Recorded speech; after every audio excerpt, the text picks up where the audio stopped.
Modern dating. What are my thoughts on it? What's going on? Those are my thoughts on it. What is going on? I don't know. Do you know? I'm trying. Are you trying? Did you stop trying? I stop trying sometimes.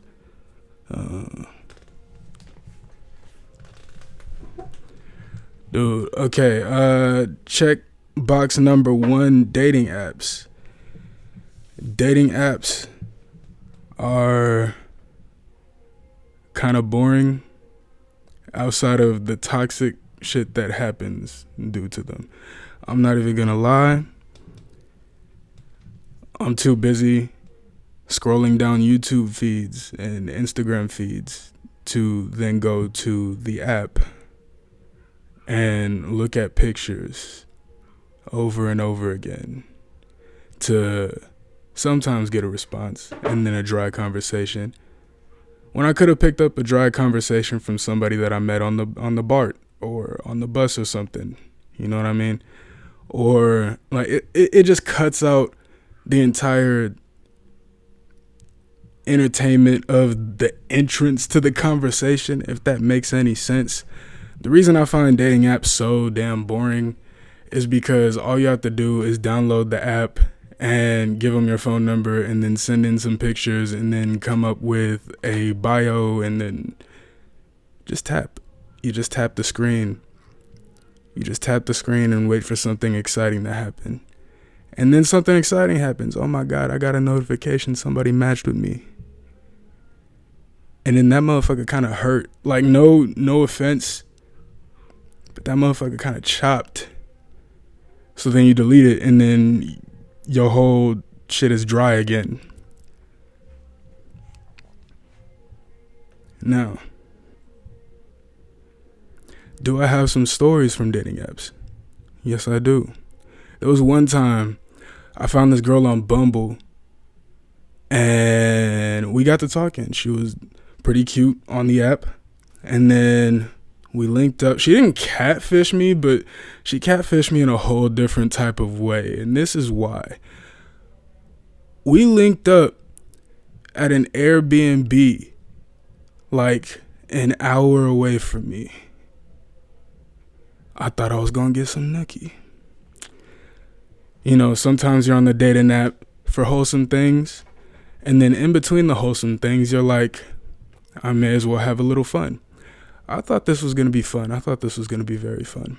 I pull up to the Airbnb. We're not the only people in the Airbnb. Apparently this Airbnb had multiple rooms in that one-story house that were divided by closet doors that were installed in the hallways. So, absolutely zero privacy. I don't know how she got away with what I'm about to tell you. I walk past the hallway where there was 2 other people staying who had nothing to do with her. She lets me in. I walk past the hallway. We get into her room and it's tore the fuck up. She was going through it. Apparently she had got kicked out of her parents' house. And for some reason decided to consult with people on Bumble. She got kicked out of her parents' house. I go over there. And I'm looking around. And I didn't turn around. Why I didn't turn around? I have no excuses. I was going to see it through. And I also felt like something was wrong. And I'm the type of person that like wants to find out what's wrong so I could fix it. Not on some Captain Save-A-Ho type shit so I can get some. Obviously, I'm a dude. The possibility of getting some was still on my mind. However, if you ask anybody who grew up with me who's still around, I like to give advice to the best of my ability. I at least like to be there to listen if you're going through something. That's just the type of person I am. And she was clearly going through something. Dude, there was a mattress on the floor that had nothing to do with the mattress that she was sleeping on.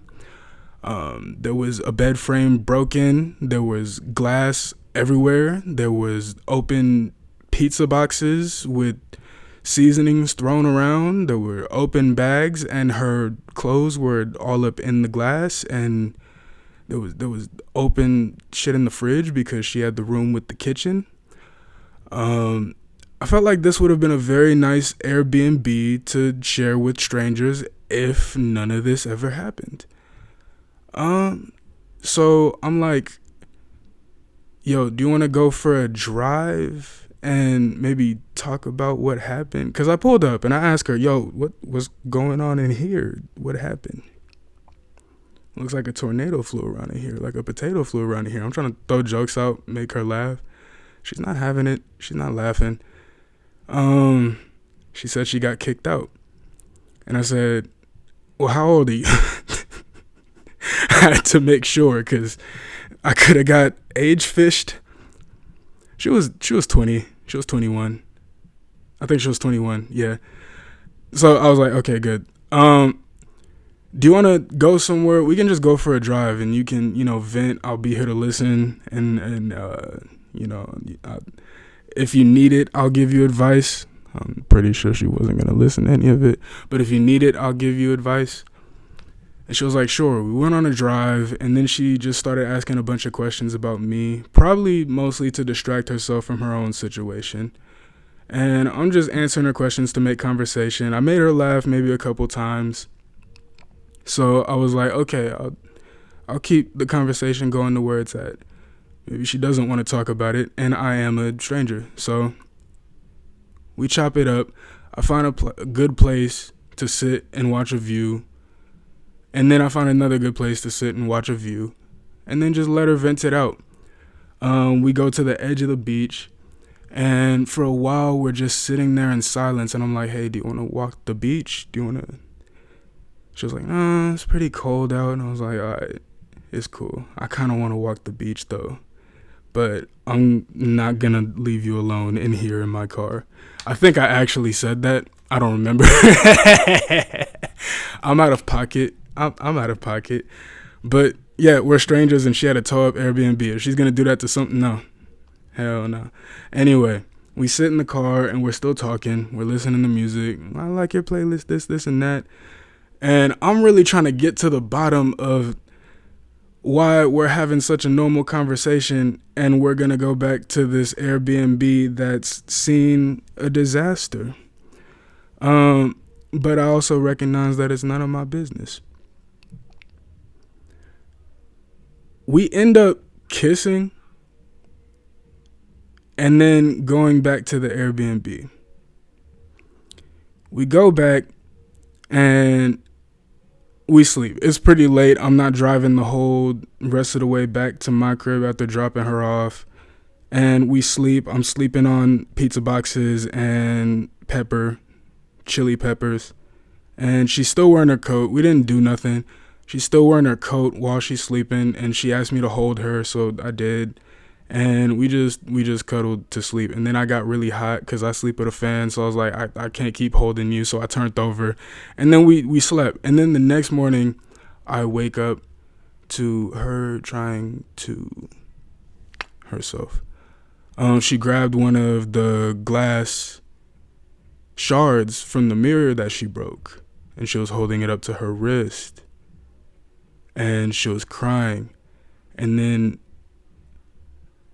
I was watching her to make sure she didn't do it, and then she started to slice. So I ran over there, I stopped her, I threw the shard away, I cleaned her up, I found some alcohol, rubbing alcohol in the house, I bandaged her up best I could with some napkins. Then we went to CVS, got her some gauze, and I was like, I cannot leave her alone like this. At this point, I'm thinking I'm here for a reason. So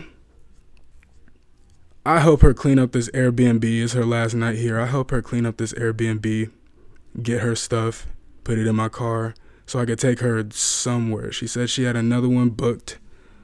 And if I could give her a ride there, then she'll be grateful. And then I said, okay. So I help her pack up her stuff, and I'm getting ready to take her to this next Airbnb.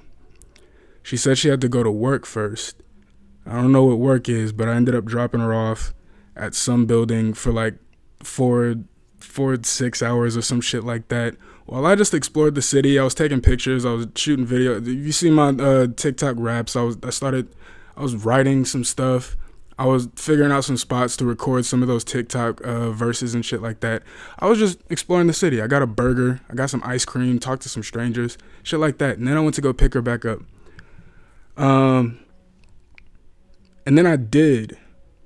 And before we went to go drop her stuff off at the next Airbnb, we went to a vape shop. And she went and got her, a little vape or something. A little pen. And then we went to the next Airbnb. I'm helping her unpack her stuff. And then I see she left fucking gum on my seat. So I chucked her shit onto the sidewalk and then dipped off. And then blocked her. Because that was disrespectful as fuck after I just tried to help you. That was the reason I deleted Bumble. Some crazy shit happened before that on Bumble. But it wasn't as bad. It was just scary. This was a situation where I had met a different girl on Bumble. And she went to college. She went to a college in San Francisco. So I met her up. She invited me to her dorm. She was walking all sassy. She was strutting. I ain't even gonna lie. She was strutting. She was trying to seduce me. And it was working. She was strutting. She walked me up to her dorm, introduced me to her roommates, and said, I have a dick appointment. I'll see you guys in the morning. I looked at her like, bet. We go into her room. Turns out she likes emo music. I'm like, shit, yes, I love emo music. So we're vibing out to emo music. And she turns on some black lights and is like, you want to draw on each other? I was like, cool, that sounds interesting. We start drawing on each other and highlight ink under the black lights. And it was pretty cool. I drew like a little cat on her face. And then she wrote Satan is Daddy on my arm. Sweet. And then we proceed to do nasty stuff. And then I stay an extra night. I rebuked it, by the way. Like, there's no way that energy can come off onto me. We didn't do all the nasty stuff. She just wanted to gawk. You know what I mean? Which was interesting, because she was like, I have a dick appointment. Just to suck it, I guess. But, yeah, these are the reasons I'm no longer on Bumble. It just wasn't happening on Bumble. So, I heard a great place to go is Hinge. And I actually had a really good experience on Hinge. I met a really solid girlfriend on Hinge for a while, but I just wasn't connecting with her the way she was connecting with me, and I broke things off eventually. That's a whole other story that you may have to ask about for me to spill out, because like it's just not something I feel like talking about in this video in particular. Dating. Wait, that might actually be the topic. A part 2. It'll be a part 2. Or a different dating video. Yeah,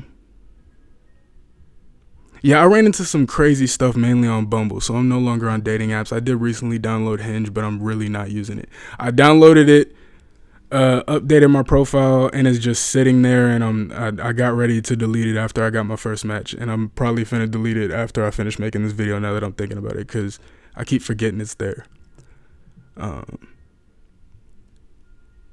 But how are you guys doing? How are you guys doing when it comes to the dating thing? Are you locked up? Are you single as a Pringle and not mingling? Are you single as a Pringle ready to mingle? Are you just out there, hooking up with the hookup culture? I do not want to take part in hookup culture. I ain't even gonna lie. I know I can be a bit of a pervert. I know I can be a bit of a non-wholesome individual. I've had a reputation in at least one of my friend groups of being a bit of a whore, which I don't know where it comes from, because I do not get hoes. I really don't. It's I know. Me? What a shocker. No. Yeah. I'm actually wanting a relationship type of dude, but like willing to have fun in the meantime type of dude. But That does not push me in the hookup culture at all. I think it's toxic. To a certain degree, I think it could be disgusting, but who am I to judge? I'm not saying that is a judgment word. You know what I mean? I'm saying it's disgusting the way some people are treating each other. I hear some heinous things. And I've done ugly. I'm a human. You know what I'm saying? I've done ugly. But like, I don't know.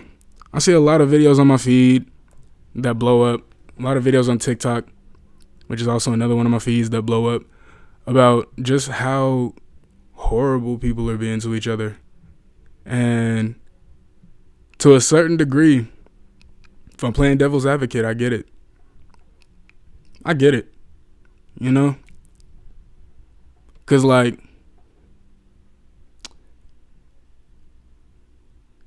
you ever tried to do the bring a girl flowers thing or the romantic gesture thing and then she gets the ick?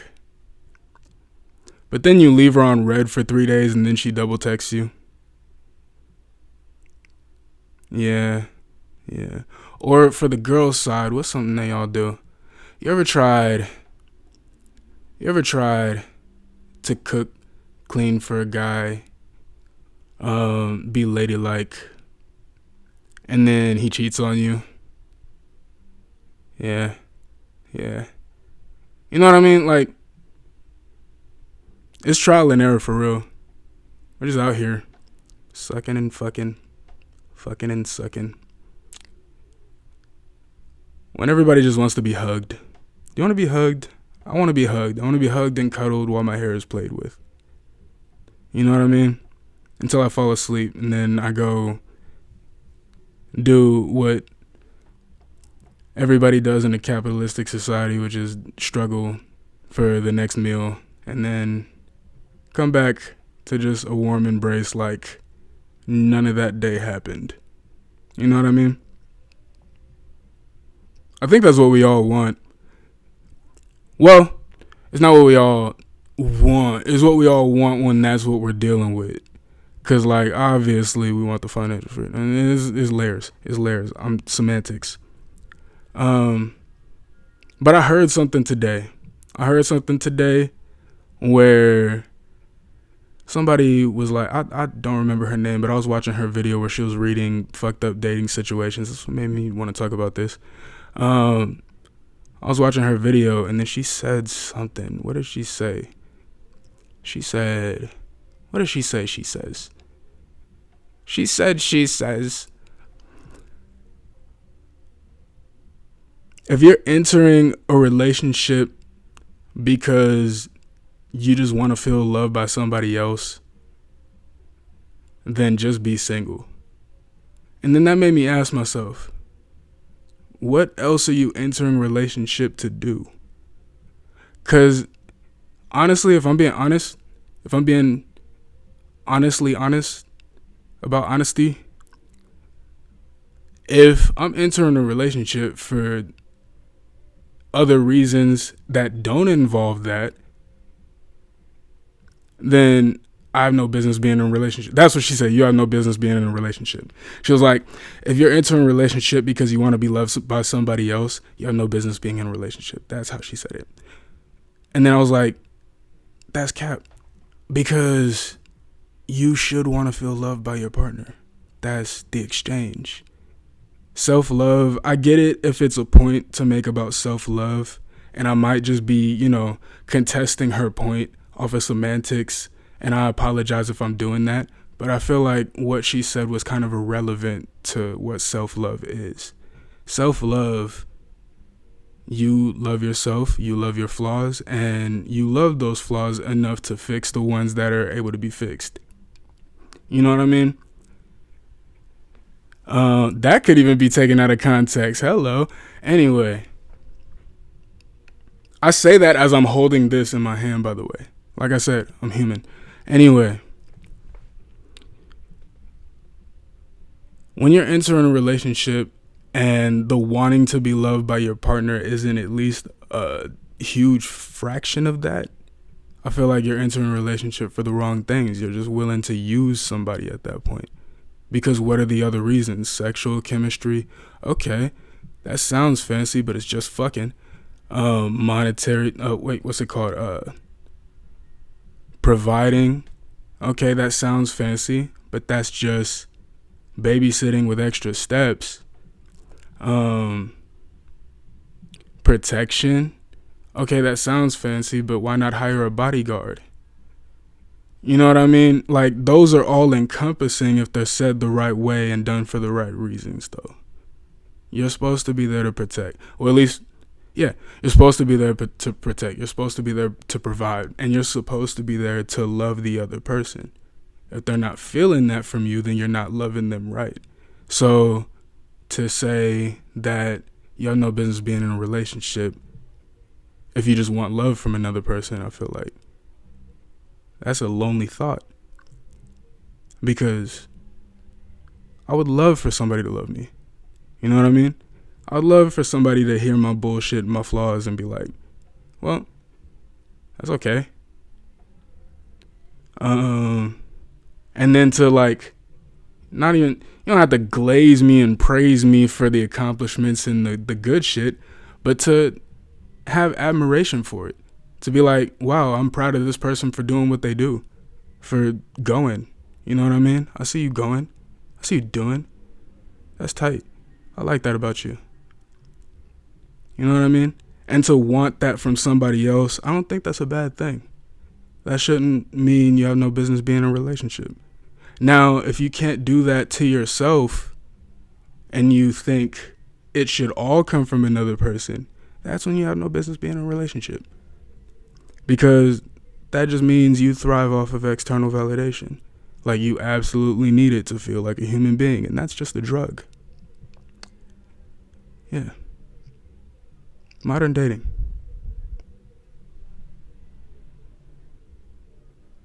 Is there anything else? I don't know. Next video.